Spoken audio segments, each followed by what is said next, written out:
Hey y'all, it's Sarah. I've had a lot of you guys on the group page and other places ask me if I could show you the barn doors that I have in front of my fireplace. So I thought I had that video up. I can't seem to find it, so I decided I would do a new version for you guys. This is the one I'm talking about, and I kind of want to show you inside. This is the one that I currently have in front of my fireplace, and I'll show you real quick what this measures out at.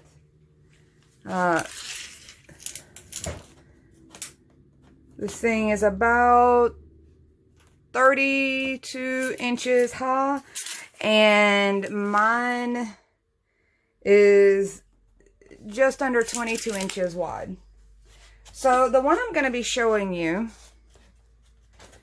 that we're going to make, let me unhook this out of here. These hook on these really nicely, by the way. The one that I'm going to show you to make today is just a hair narrower. Mine is at 21.5.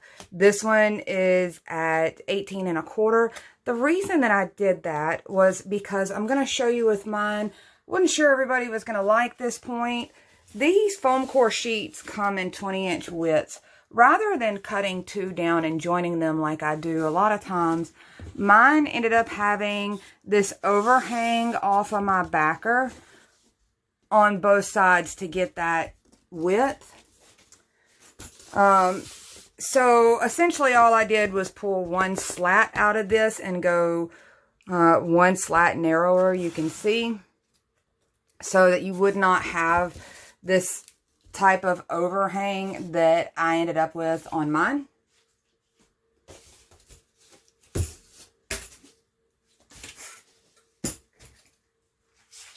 This one is still a really nice size. You see it's still at about, this one's at 32, almost 33. It's at 32.75 height. And all together, with the longest piece at the top, it still comes in at like 21, 22 inches. So I want to go ahead and get started on supplies. This is kind of, it's really easy, but there's a lot of steps to it, and I want to be able to make sure I get all of them to you. I want to show you real quick how thick and beefy this piece is. You can see that there is some real thickness to this. It's still really lightweight. You could see on mine that I've already had in front of my fireplace. It's also set up with command strips to be hung if I wanted to. So I'm going to run through the supply list really quick. And your cuts. And like I said, this is for the slightly narrower one. The math ends up working out a little better for you guys. You could always go the route I did and have that overhang, but this one will allow you to have the math kind of line out nicely to finish two of these. Now, everything that I tell you instruction-wise just applies to one. So if you're wanting to make two, double everything that I'm about to show you. So let's talk about foam core really quick. You're going to see all these little pieces. So you're going to need 1, 2, 3, 4, 5, 6, 7, 8, 9 painted out 3x30 strips. The reason that I'm telling you that way is because some of these other ones that we're bulking up with, we won't even have to paint those fully. One of those painted ones is going to be cut down to 12.25 by 3. That's going to be your side spots, and everything else will remain its full 30-inch length. So you're going to need 4 plain white 3x30-inch strips, and then 2 at this 12.25 by 3" also. So you guys will see how that makes sense as we go. So the next thing you're going to need is, I'm using a black backer. You saw how nice that looked. On the back side, it made it really finished out. So that's what I'm using for this. It is at a 30-inch length by 18 1/4 wide. So when you're done cutting that down, you'll have a little bit extra. You should be able to cut both of your little bars. If you're doing 2 of them, you should be able to cut roughly about 1 inch. I think mine's somewhere around that inch range, for your hardware bar, for your slider bar.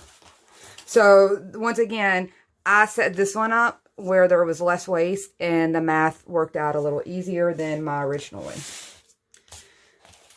Okay, with that part explained, let me kind of slide this over actually, and I want to throw in a few more of the details that we're going to be needing. Let me grab my little tray here. So, a couple other things. Just a Dollar Tree yo-yo. This is the larger size. You guys have seen me use the smaller party size. This one is the full size. All you're going to do is twist this apart. Those 2 halves screw together. Once you have taken them apart, you have 2 pieces like this. So one still has the screw in it, one is flat. They both work out. The cool part about the ones with the screw is that it made it so I could pop through and really kind of hold it in place on here. And it really is super, super simple to unscrew these. If you're doing a set of these, you're going to need 2 of these. You'll need some kind of adhesive pearl type product. Dollar Tree has lots of varieties. I'm actually going to be using the fatter ones on here. If you can see, this one has a couple sizes, so I'm going to use the largest size. You're going to need glue, hot glue. We're going to need some googly eyes. These are the Dollar Tree 125 count googly eyes. And I grabbed all 3 sizes so you could see. I'm going to be using this middle size right here for mine. And you only need 2 of those. You're going to need 4, if you're doing 2 full boards. Each board is going to take 2 of these really wide popsicle sticks.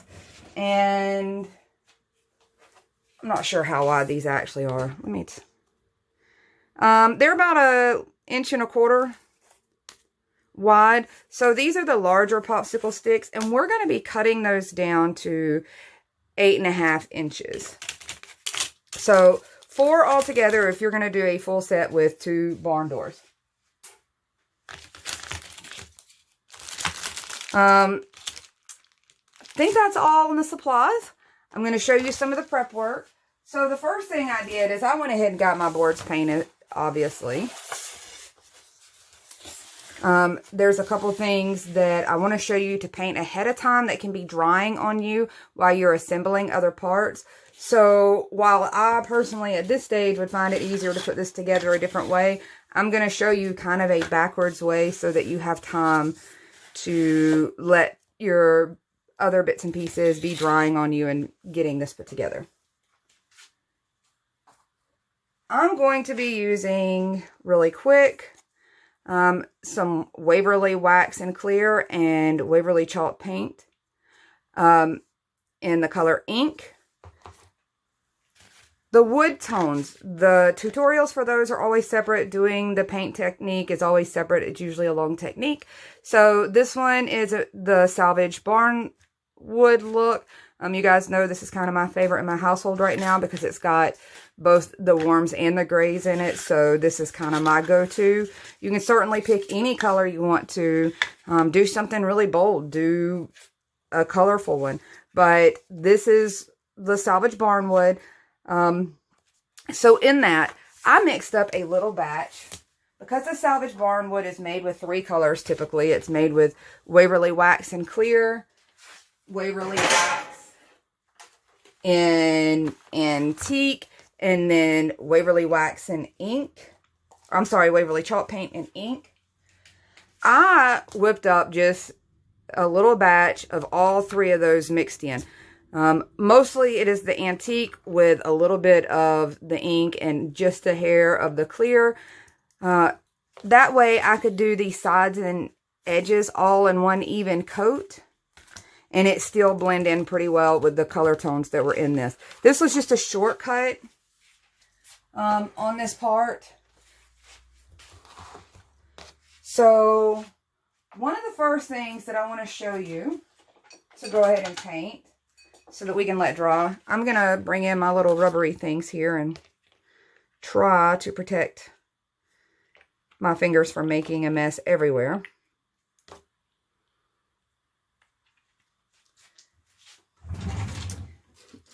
I want to show a couple little things. This is something that is really not necessary, but it is taking that extra step. So I'm going to pop open my black chalk paint, which is the color ink. It really doesn't matter, just other than it being chalk paint. The chalk paint really helps. I find it a lot easier to use than acrylics on these projects. It's just low moisture, so any black chalk paint will work. So I've dipped it in a little bit of the black, and I'm mostly going to come in with this wax because I almost want this sheen. So this is my little 1-inch-ish piece left over from cutting down my backer. I want to go ahead and ink my sides. And that word is actually applicable here since I'm actually using the color ink. Because I want this to look like a long iron strip. Here's the problem with that though.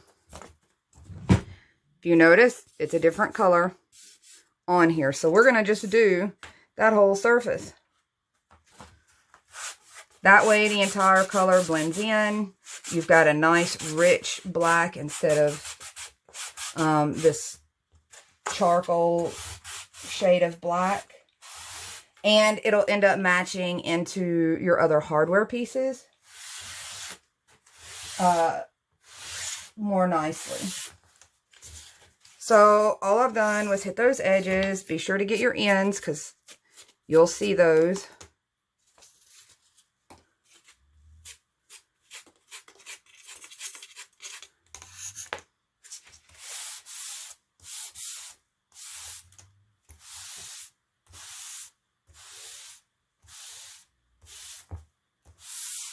And I'm just getting this a full coverage, nice even coat of black. So while I've got the black out, I want to go ahead and put my hardware together so it can be drying while we assemble everything else. This one is going to end up being cut down to 21.5. I still have it at its full length. I left it that way so that if I accidentally made any marks or indentions on it as I went to lay it out, I could trim it down against those kind of marks. And you'll see what I mean when I go to set the yo-yos in place. So I'm going to put that to the side, let it be drying. I'm going to move these over a little bit because I don't want to get black all over them. I am going to bring just this little plate that I've been using to set my stuff up.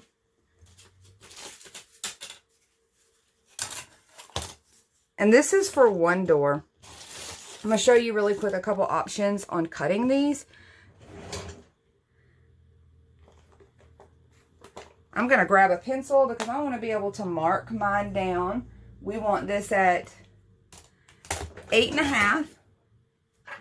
And I cheated and cut some, but I'm going to show you a couple ways to cut this. I know some people, they struggle with cutting pieces like this. The little bitty ones are super easy. to cut. However, these larger ones can get a little tricky. So I'm going to show you a couple tricks. So all I did was kind of pull my ruler up from this end at 9 1/4. I marked off a line. And same thing on this end. I lined that highest round point up at 9 1/4. And what you should have left in the middle is about 8 1/2. And it caught right there just as that roundness goes away. So you have a couple options. You can come in with your razor blades.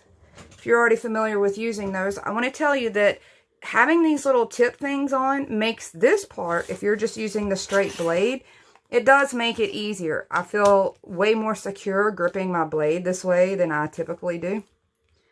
So you can come in, line that up, and go multiple times over that line and kind of snap that. Now, any which direction you go, there's liable to be some jagged edges, and we're going to file that down anyway because I almost put like a slight roundness to these corners. So there's one way.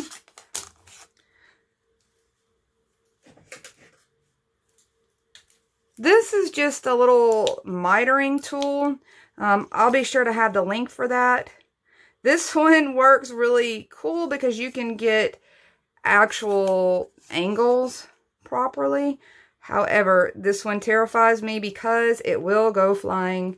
So be cautious. I squint. You guys can know that I was squinting while I did that. I flinched. So you can see it still has a little bit of jaggedness. That works. And then one more option. If you have a decent, strong pair of scissors, sometimes you can cut across that real slow.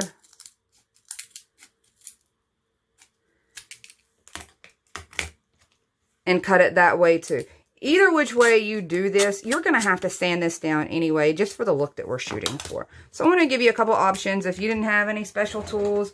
I think this guy runs about $13-ish, and it's really good for dowels. If you've seen any of my pieces of dowel art, I love being able to get the angles with that. So I'm going to slide this out of the way. I'm going to show you how I'm sanding these down. Not that you guys don't know how to sand, but I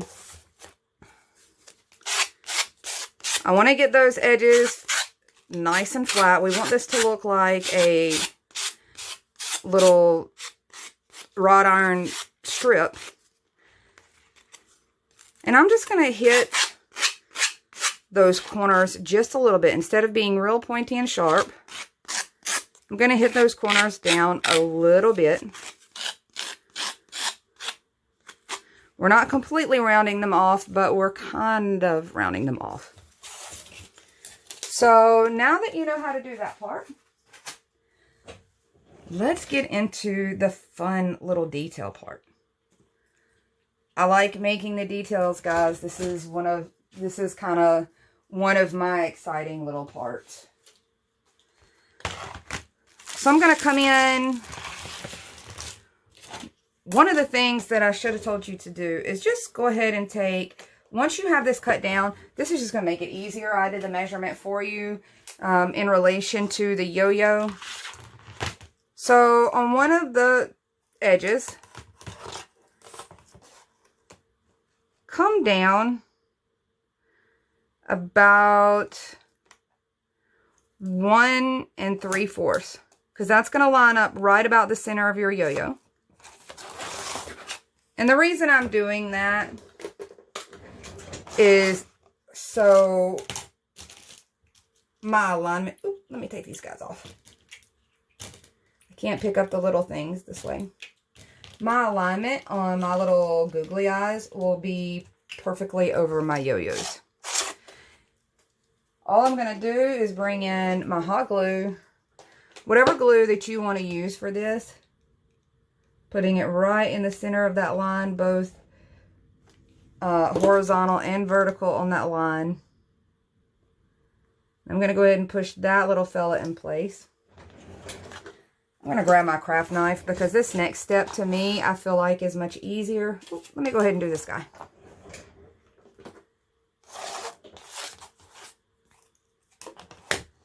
So that's 1 3/4 off your end. And that's going to get you nice alignment with that yo-yo center without really much effort later.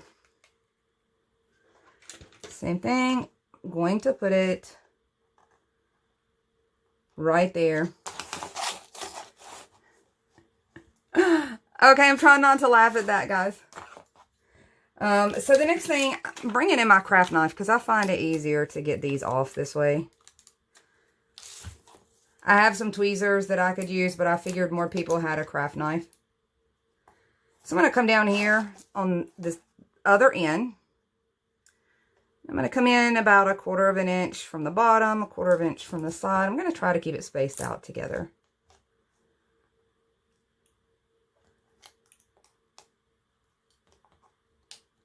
These are self-adhesive and they adhere pretty good, especially to this soft porous wood right here. They stick really nicely, and as soon as I get everything stuck down, I'm going to show you something that I suggest doing just before you go to paint these. Oh, we're off of a little of alignment there.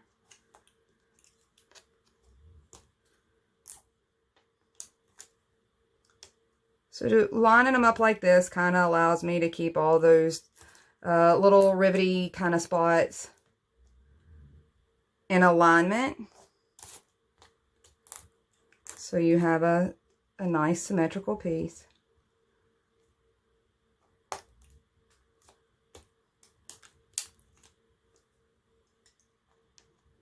And it does not matter which color bead adhesive pearls that you use. And you could use whatever size you wanted to. This was just the size I decided on. So I'm going to come in on the other end. And roughly about the same amount of space, the same alignment. I'm just going to put 2 on this end. I didn't feel like it needed the full kind of boxed look. But I did feel like it needed some kind of little detail. Because this part will hang off above your yo-yo spot. I know it doesn't look like much, but it does turn into something. Okay, let me move these. And the little tip that I wanted to give you. So you don't want to push on this right here because this guy will squish in on you. These will not though. So pull it down to where your little googly eye is going to remain safe. Flip that over and really put some pressure down and push those down into that porous wood so that adhesive really takes. I'm going to do that with both of them. And by that point, it has those guys pretty secure on there. So we're going to make a mess with this. I got to put my little finger guards back on. This one is kind of messy. Trying to save my nails. That doesn't always work for me though, the way I paint. So I have complained before that I do not like the way these feel on my fingers. And my hands are not that big. I wear a 6 on my ring finger. So I don't feel like they're all that giant. They may look like that in the perspective of how my camera usually is. And these always feel funky to me. But what I did, I went in and cut off a little bit off this bottom. And where it didn't come down over my knuckles. And now they don't feel as awkward to me. So I'm going to throw that little tip out there. Okay, all I'm going to do is grab a paintbrush.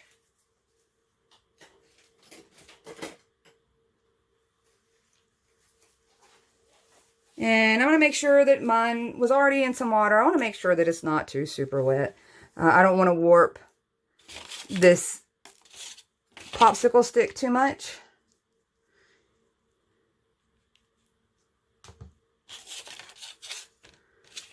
So I'm going to bring these ends down, or I can kind of push them down on here.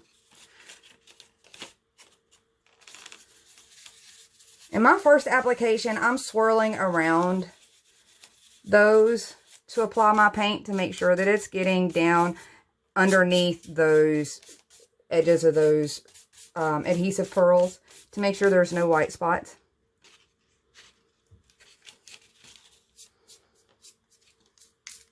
You're going to want to do front and back of these and the sides. I like a finished look to something. Because this sticks up, it's not being fully glued down to anything. If you move it around, you will see the backs of these.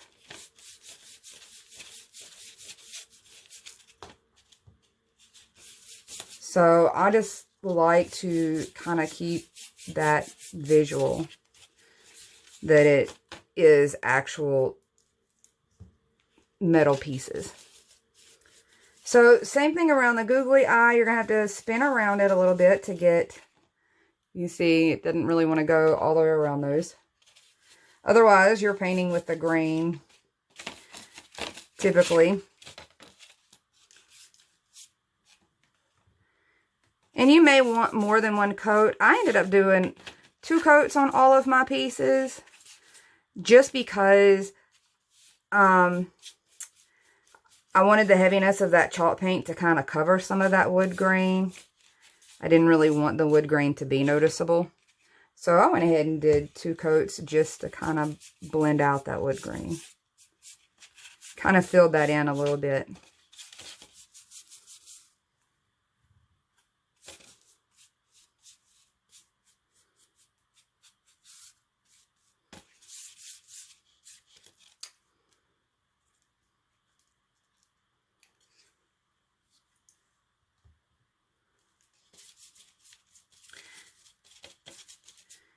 If you wanted to, you can come back in with some of the matte Mod Podge on these and seal these off. I would use matte just because I feel like these iron pieces should have a more matte finish than some kind of shine.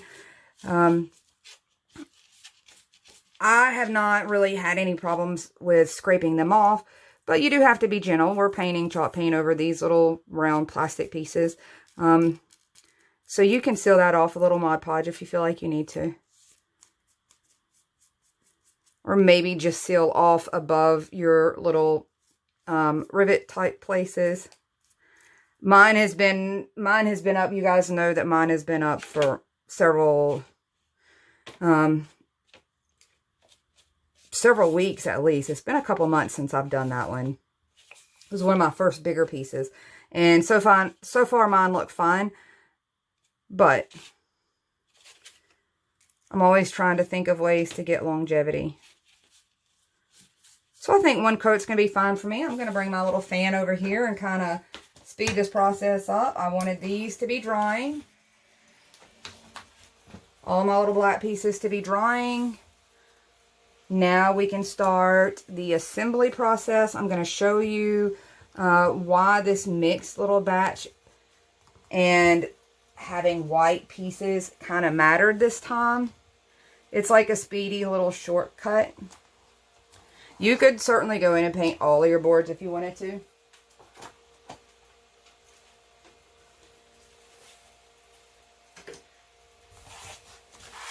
Slide these back over here.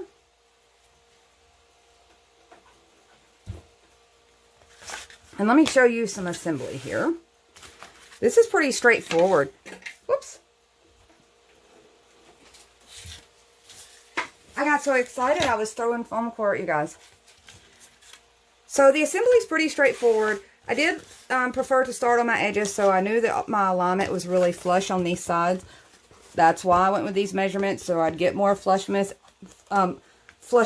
for this piece as opposed to my piece that's not flush all the way back. I wanted you guys to have that ability to get it nice and flush and have clean edges.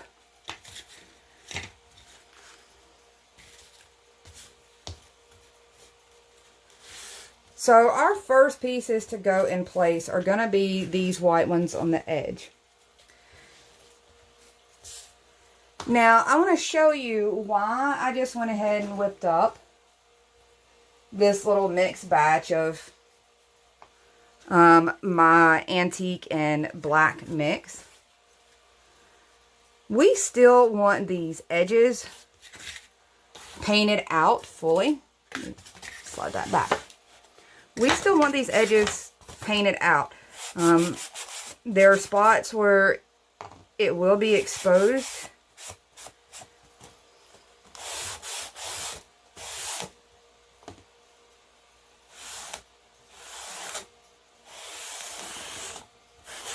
You guys notice, I don't know if you can tell, this sheet is much thinner than this sheet.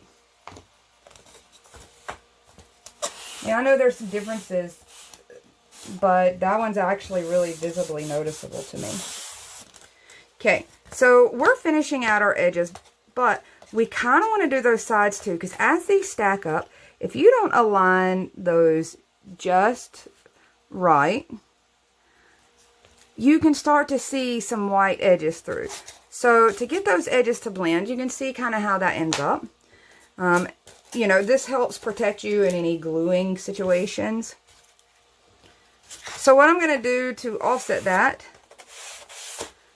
is I'm just going to hit those sides. So we didn't really have to paint the whole thing, but we don't want to have any of the white showing on it either. So I'm just using my kitchen sponge, which has a nice flexibility to do this.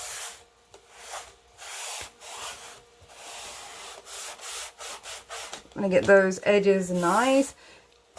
Mostly we were worried about the inside edges right now. We can finish out all the side edges later as we get the entire piece assembled. But the inside edges, once they're touching other pieces of faux wood, it's very hard to add color to them without risking getting more color on your already painted pieces.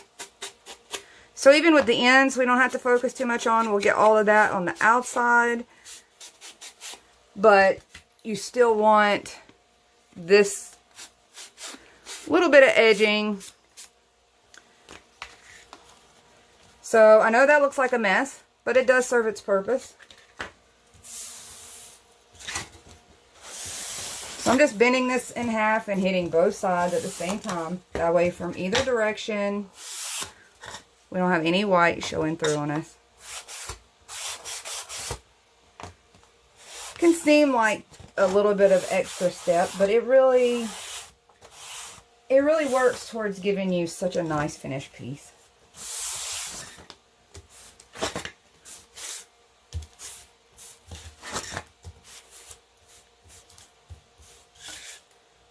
Okie dokie. So I'm going to slide those over real quick. I want to go ahead and glue this one down.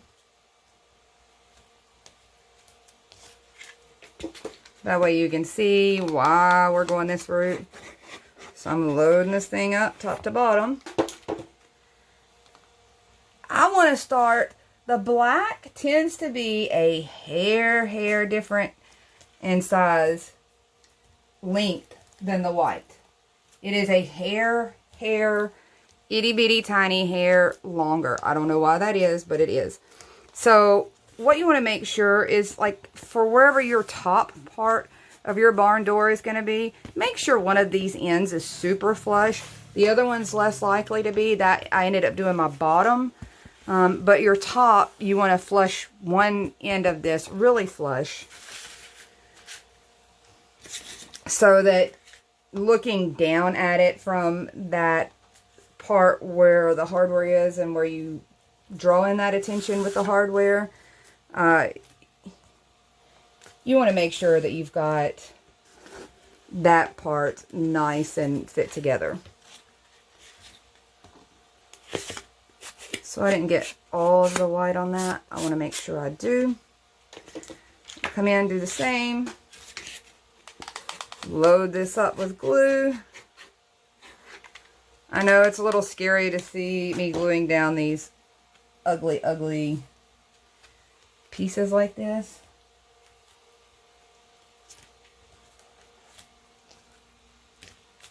Okay, so I'm squeezing that in place to get everything nice and flush.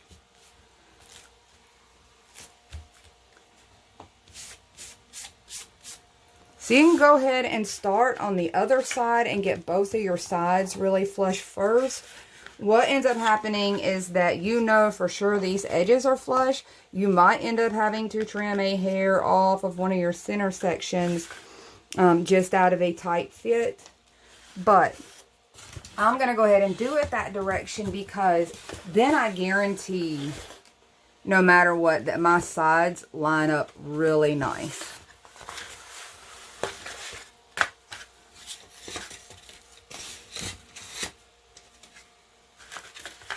So this one I'm only having to do one of those because I did take the extra step and cheated, and I already have this piece done because I wanted to be able to show you. These were not in great alignment. You can see that. But having that little bit of color there in between those tops and bottoms really made that a little easier to disguise. If that was still white, that would stick out like a sore thumb. So I did want to show that really quick.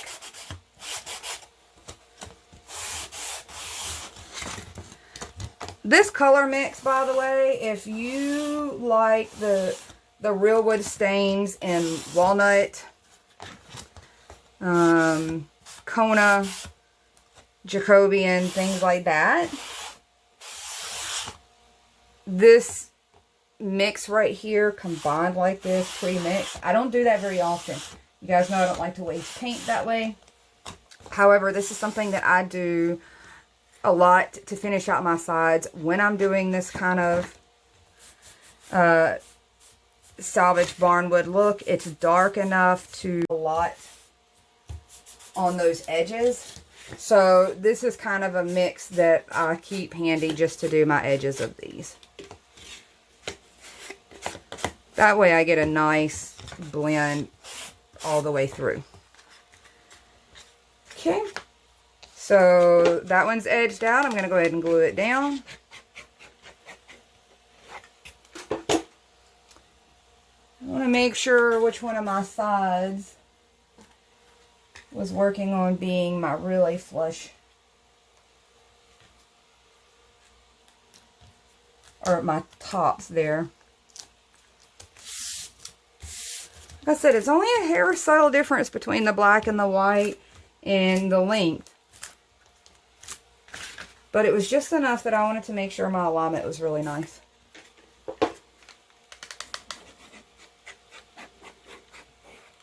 So this is the set of two that I've already glued together. I'm going to go ahead and put those in place. Now I want you to see already this beefiness to that. Can you see that?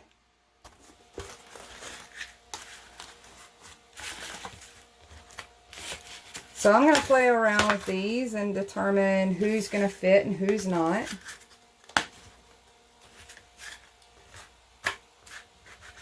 There might be a couple of combinations where I might can get one to fit.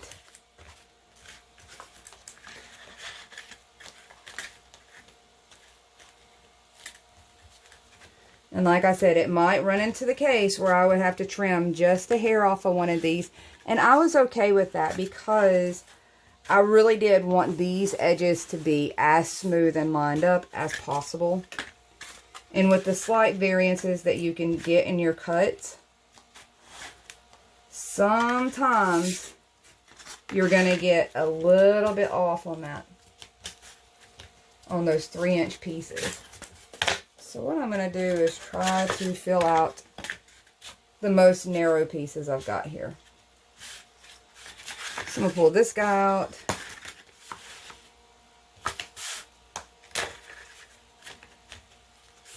And there we go. So a little maneuvering and we're good to go. So those will just be my cross pieces. I'm going to go ahead and glue this one down. So in this stack over here to this side, we already have quite a nice thickness to this. there is some chunk there. So I'm pretty good with the alignment of these. I may switch this around. That way my knot holes kind of counterbalance one another. And I'm just going to start gluing these in place same way. These are going to go straight against my black backer board. Still considering my alignment with these on the end. And I'm going to pull this as close in as I possibly can because I've got such a tight fit going here. Try to zoom through all of this.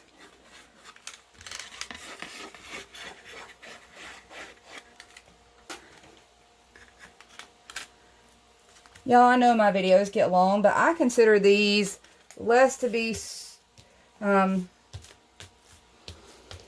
don't know. I consider this to just be a craft with me kind of moment. You turn one on and listen to it while you're doing some other crafts and might learn something on the way. Or learn something not to do on the way. There's a good possibility of that too.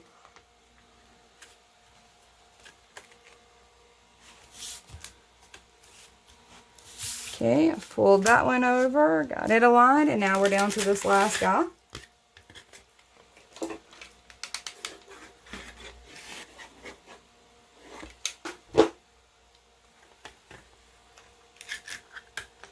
By the way, fun fact while I'm pushing these things together, I say boatload a lot as far as glue because I was super scared of accidentally spitting out and saying a buttload of glue.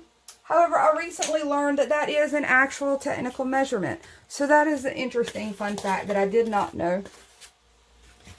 I will continue to go with boatload. We are using a boatload of glue. But I did find that kind of interesting that that is an actual measurement. Okay, so this is the other thing that you might have to tweak once you get this in place.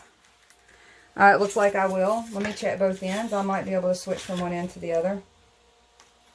So we'll have to trim that down, but that's fine. I was much more on board with trimming some of these down than having my alignment off and trying to trim this edge at the very end. So I'm going to grab my cutting mat and my blade, and I'm just going to trim just ever so lightly off of these.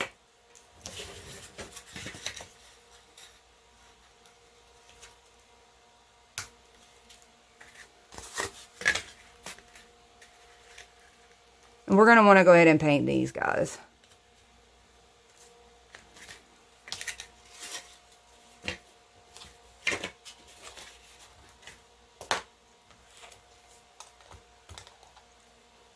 So really quick, I want to nip this little bit off of these.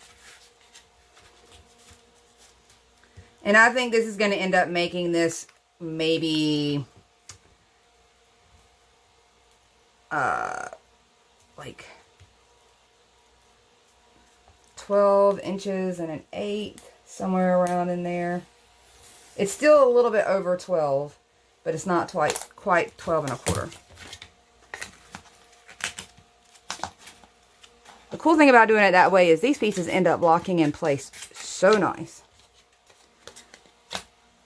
So really quick, I'm going to trim off pretty close to what I'm looking at on that. Off of these pieces.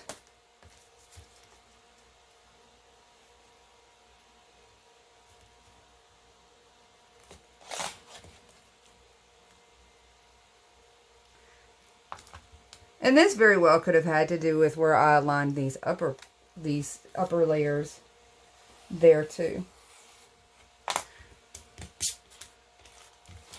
If they were measured all at one flat layer, they probably would have fit.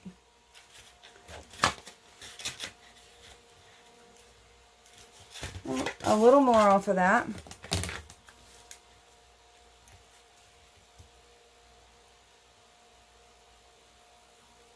Not much. I don't want any kind of gaps there.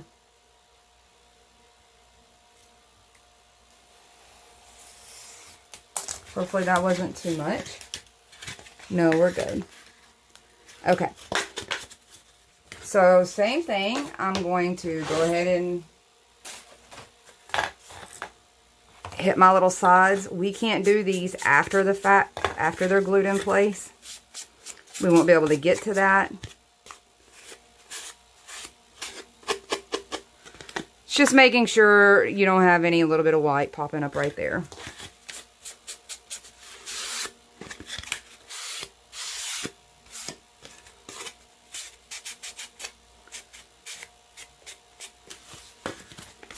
Okie dokie, I'm going to do these two little white sections really quick. And remember, we're not having to do the whole thing on this. We're just giving the illusion that it's done.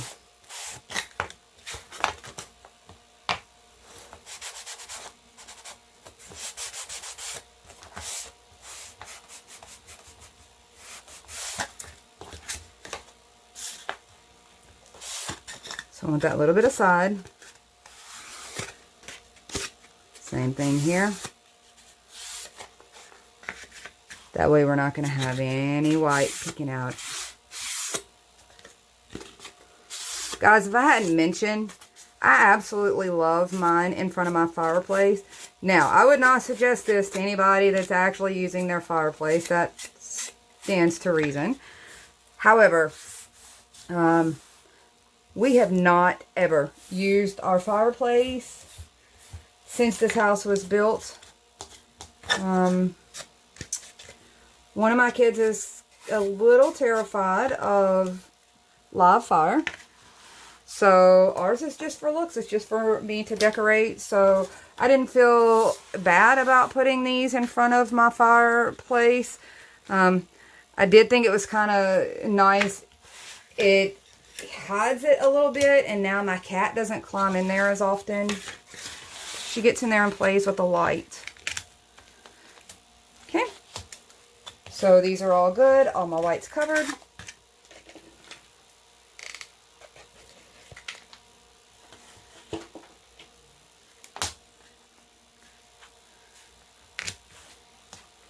I'll pull this down, make sure.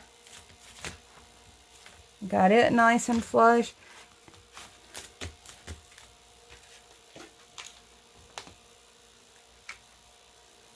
Same thing on this end. I know sometimes you can't see one end to the other. Guys, I'm sorry about that. I span out pretty far, but these projects are really bigger than you think.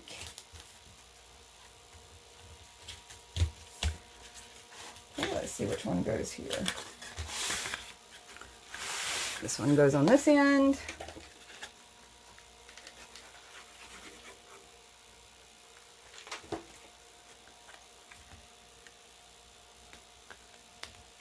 Trying to consider a couple things when I'm lining it up right here.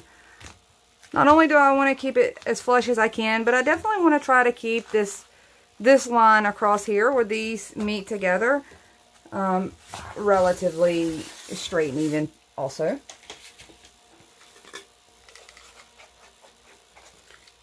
By trimming these down, you see how tight they fit in here. So that's really nice too.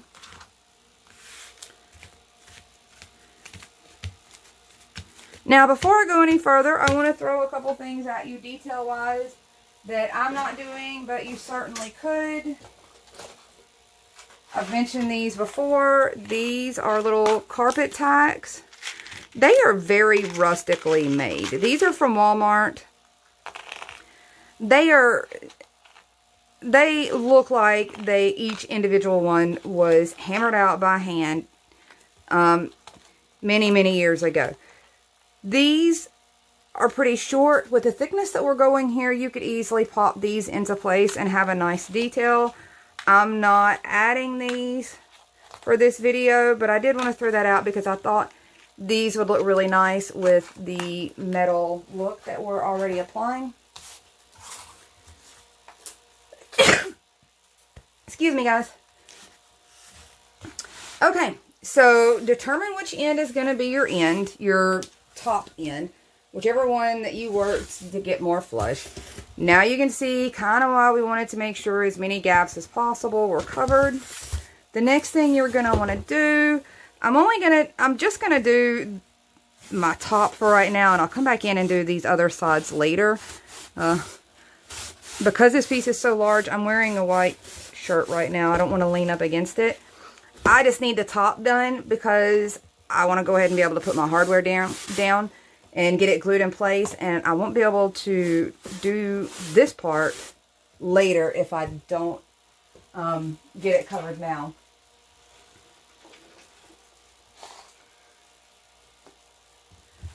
So I'll try to flip this a different direction when I get down.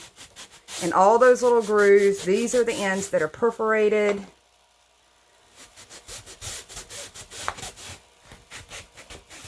So I'm going to get a nice good coverage. If you get any on your front, as you're doing that, just take a dryer sponge and kind of tap that off. Okay. Now to add the fun details. So we're going to come in with these right here. I made sure that my boards were really quite an interesting mix. Some of these were certainly not perfection, and I'm really okay with that. So to get this part done, you're going to need your ruler and your cutter again, a pencil, cutting mat, and a little bit of patience. So I'm going to show you an easy way to do this without using math.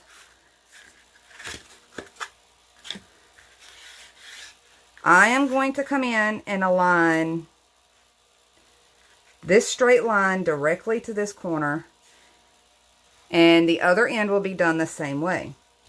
Now, to make sure that I'm staying within that, I'm taking my ruler and I'm wedging it really nice up against this little area where we'd want it straight. I want to make sure that I've got that directly in place. And I'm going to slide across there and mark that. Can you see how I did that? Try not to push down too hard on this because it'll start bending that.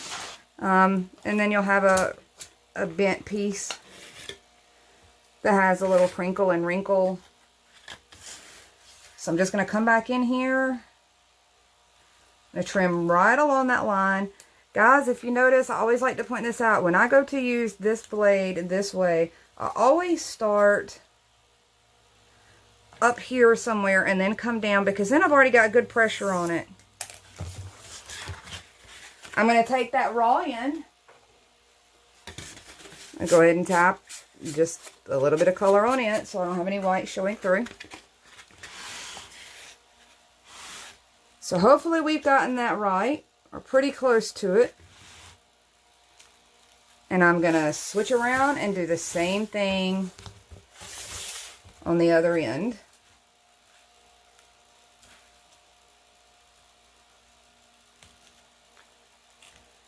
So I've literally got this very edge right in that corner. I'm bumping my ruler against this end and this end so that it's giving me some nice flushness. It's not slipping on me.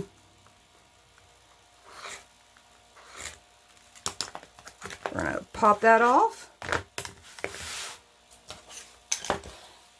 Now, instead of cutting these to pieces like you would have to do with real wood in order to get them to cross over, we can actually overlap these, and it looks fine. You guys didn't even notice, I'm sure, on my couple of pieces that I showed you already. So instead of having to cut these as a half here and a half here and a half here and a half here or anything like that, this is going to allow us to be able to overlap too. So now you can see that's a nice tight fit right in there. And this is going to be my bottom. So I'm going to go ahead and glue this one in place. This is when I start getting really excited. Like, this is when I have to really tell myself to calm down, when the details start coming together. There we go. You could totally just do that, and I think that's super cute, and I debated on whether or not to do that for this version. But I wanted to show you how to get this done if you hadn't watched the other video that had a similar look. So, I'm going to determine that I'm actually going to cut this one a little lower because I want these pieces to kind of, my little decorative spots there to show up. Such as this and this. So I'm just kind of gauging where that's going to line up. Same thing. I'm going to get it, whoops, let me use my good side here. I'm going to get it flush up against here. I'm getting, let me zoom in really quick for you guys and let you see, and then we'll zoom back out. Ready? Extreme close up. Okay, so what I have done is I've got right here, this side is perfect alignment with that corner. This is all flush across here. I want to make sure this side is on its corner correctly before I make my mark so that they're going to line up right. Now, in this instance, it's better to cut one end, fit it, then mark your next end rather than to sit and mark both of these at the same time. Like how I'm doing now, instead of going back and getting both marks and cutting both marks at the same time. It is a better method to go this route so that you know that those are, the fit is proper. So now I've got fitted there. Let me spin this around so you can see what I'm doing on this side. Hitting the same place. I want to make sure that this is lined up right in that corner. Now, this is the only one that I'm going to tell you this on. Hold on and I'll show you. Gotta hold my face just right to cut this.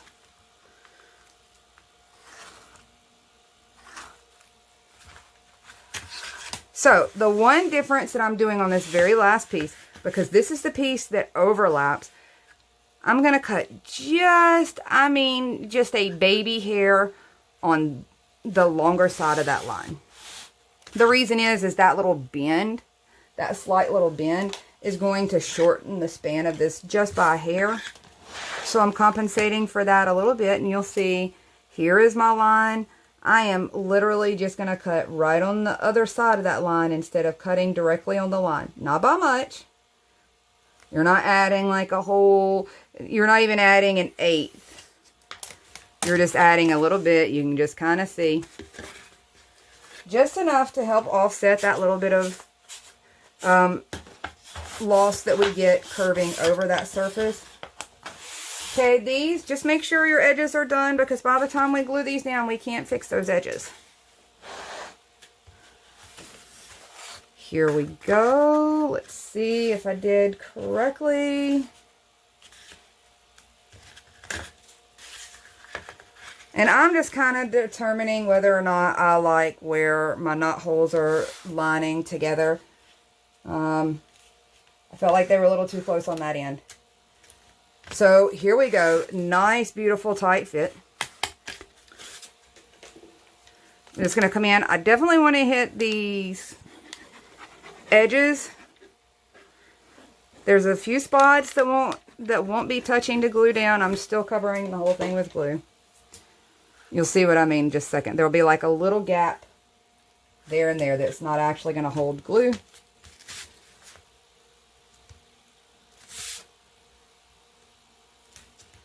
That's why I covered everywhere else, just to make sure that they were adhered. So right across here and right across here, there's just enough space that there's no glue. But we're glued to there. We're glued all the way across here, so we're good. Okay, there you go. That's just a simple barn door. Oops, let's zoom back out. Ta-da! Okay, so there is a really nice start. Like I said, you could change this to fit any size that you're wanting to.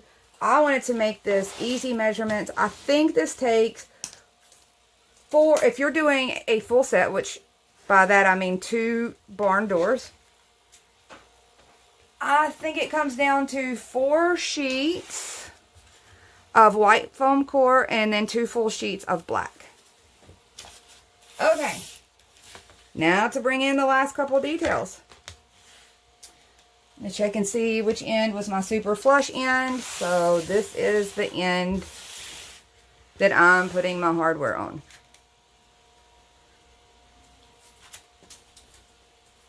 I'm going to come in with my back piece. I'm just going to kind of eyeball where I want this. I could have already cut this down. Honestly, decide how much overhang you want.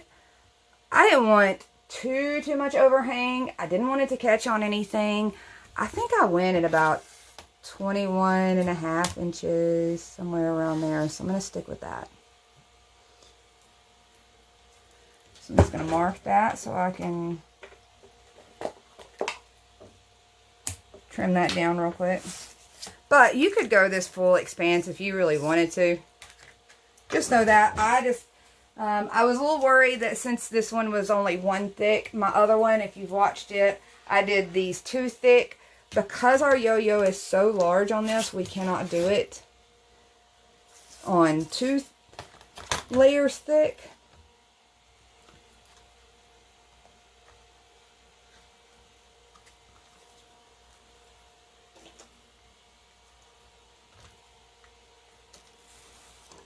Okay.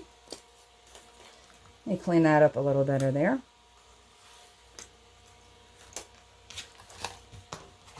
Ooh, I'm getting excited. It's coming to life now. Okay, all I did to kind of figure out my spacing here was I pretty much eyeballed it. But if you want an idea of getting that spacing really nice. So there's 2 pieces just kind of glued together. That's about what my spacing is. That's it. Just a little bit of gap. That's about all you need because it's going to give you good alignment with your yo-yo. The better way to do it is just let your yo-yo show you where to go. So, and one of these becomes really simple. You can just kind of pop it through there. My pieces are pretty dry. So when I said that the yo-yo is really going to show you your spacing, here is what I mean. I want the center of my circle in the middle of my little yo-yo to hit about the center of my little roller bar here. So I'm going to go ahead and do that. I'm using the one without the screw first. I'm going to put quite a bit of glue. We're going to end up using a lot of glue in this spot. But I'm going to show you how to camouflage that also. I'm just looking at the width of this right here, and I'm kind of centering that. So your yo-yo is going to come up slightly higher on this. It's going to level up slightly higher. I am pushing it and the glue down into that foam core, denting down into it a little bit so it's a little more flush all the way across here. I'm going to pull this one down, and we are going to get it aligned also. I feel like my edges might not be lined up quite perfect. Okay, so this one makes it a little simpler. It pops in it. I'm still putting glue on that, of course. So I've covered the little screw with glue. I want to make sure that my little center circle is about centered there. Oh, that popped out. So be careful of that happening. That's the first out of 8 of these I've taken apart at this point. That's the first time one of them's popped out on me. I'm just going to add a little glue there to make sure that screw doesn't pop out. And I'm not going to glue that piece back in. It's not necessary because we are going to cover it anyway.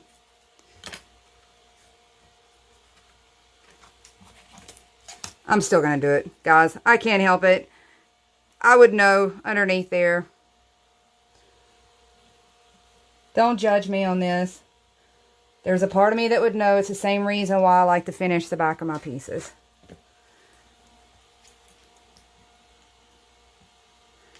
Okay, now I feel a little emotionally better about that.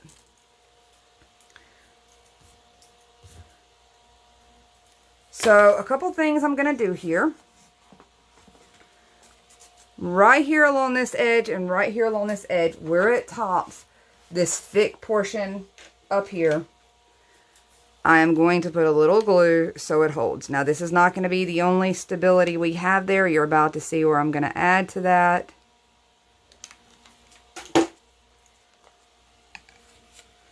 So let me get these back centered.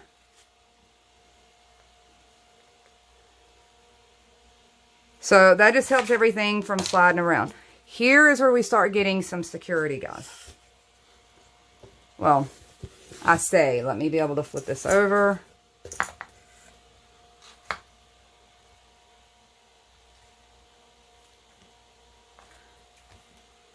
Okay, now do you see where that lines up and that lines up?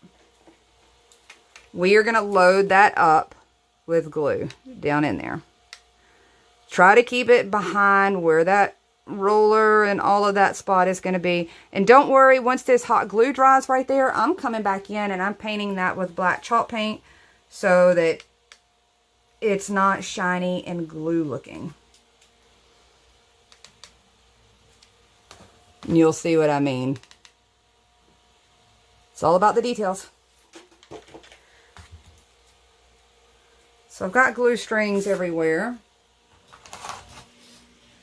I've got a pretty heavy chunk of glue squeezed down in both of those, really supporting this whole section. You could always come in back here and add a popsicle stick or something for security if you felt like you needed it, like right here in this area. With all that hot glue though, I did not really feel like I needed that.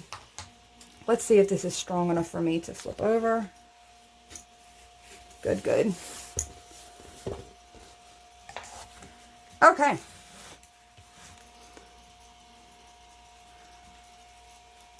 So the next part we're going to do is getting these in place.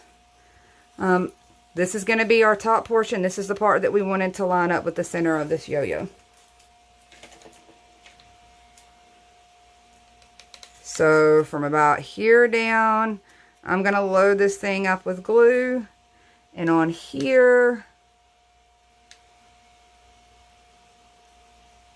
I'm putting it there and there.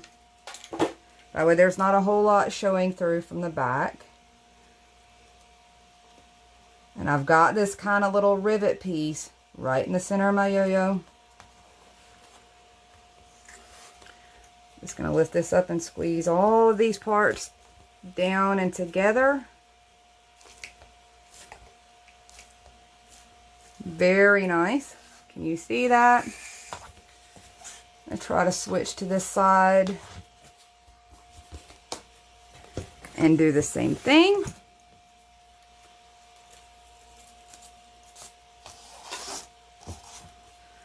I want to look and see where that aligns. I'm going to start my glue right about there.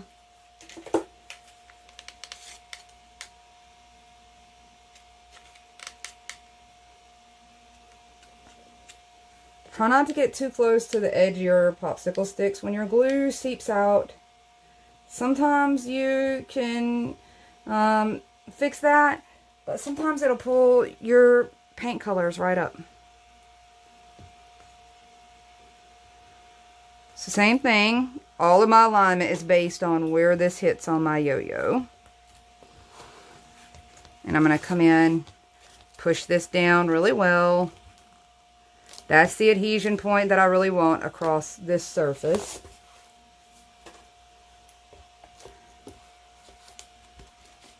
Okay, so here is the part where I said I wanted to show you cleaning up a little bit of this. where the details matter. So this glue on the back is really hardened now. You can see it's some pretty big chunky spots of glue. You could leave it like that, and if it doesn't bother you, don't let it bother you. I'm just going to come in really, really quick with my ink. I'm going to grab a brush down in there. I got glue strings everywhere. Not swatting at imaginary things. So, I'm going to show this maybe a little closer. Let's see if I can pop closer for you guys. You can see how that glue shows up, and it almost turns blue against this black. I'm just going to come right over that.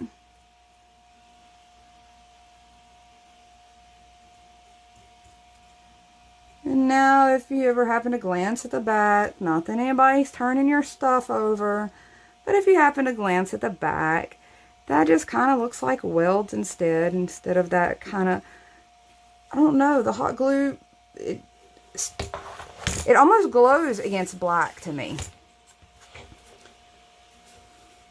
So you can see the difference from going with the black versus, you can really tell there's a lot of hot glue there.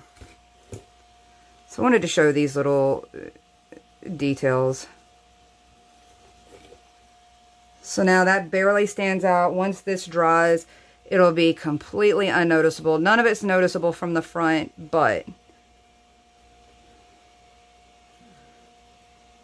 if I'm going to blob that much glue on the back of this piece, I kind of wanted to at least halfway blend it in. And you see how much better that blends in. This is going to dry, obviously, in a chalky finish, so it's going to blend into the rest of this. I did want to give you that little tip. The only thing I have left to do now is to go in and finish off these edges.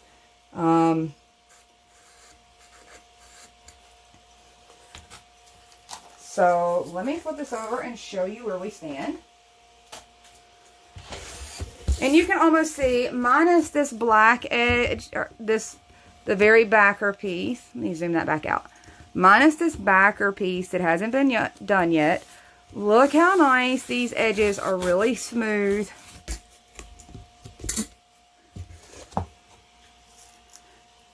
They really blend to look like a solid piece back there. I'm trying to get all my glue strings off of here.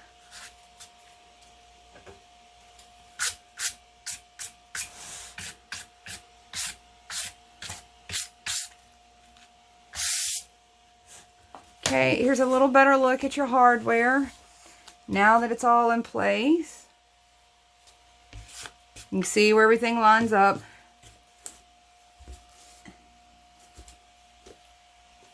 And there you go. I know this was kind of long. I don't do anything short because you guys are just crafting with me. I am not a suave polish YouTuber. I am a crafter that just likes having you guys there as friends to craft with me. I hope you enjoy this. I absolutely love my pieces on my fireplace. They're not a fire hazard for me, but you could certainly turn around and do these on the mantle part of your fireplace, as long as you move them come winter time, because I think the heat rising could warp your piece. I had originally made a set of these to flank a large mirror, so that it dressed up just a long, large mirror that I had. There are so many ways that you can use this. This is still a really good size. You could always try to go bigger. I really wanted to do this on a large scale, down a wall. However, stability does start to become a problem. But this is still for, you know, decor purpose, not necessarily utilitarian, but for decor purposes. These are absolutely fun, and you can just pop this anywhere. It is really bulky, but it's really light. Even with all the little faux hardware here at the top. You can see why I suggested that those carpet tacks could be a great little extra touch on these. It certainly has the thickness to support that without giving you any problems. And I think once you assemble this piece, you are absolutely going to love it, and you're probably going to want to do a couple other ones. This is really quite large enough to put probably an 18-inch full-size wreath on here. Pretty much unlimited uses if you like the barn wood barn door look. I hope this answers a lot of questions you guys had about the couple of sets that you saw that I have. You've seen the smaller scale ones done with the smaller yo-yos. I've got the other two sets that I use. So hopefully now this gives you an idea of where to get started. Play around with the measurements. Do it to your scale. Like I said, the only reason that I did these measurements is because I wanted to kind of get this as a even number of foam core sheet and some really even edges and cuts. But I hope that helps. I really enjoyed doing this. I probably already know what I'm going to do with this set. Can't wait to see what you guys do with yours. If you play with this and try it out, jump over to the Facebook Peppermint Cactus group page and share with everyone. Let them know what you felt was easy about it. Let us know if there was anything you thought was hard and could be changed. Or just go over there and brag a little about how cute yours turned out. I am going to get back to crafting. I hope you guys enjoyed this, and I will be talking to you soon. Bye.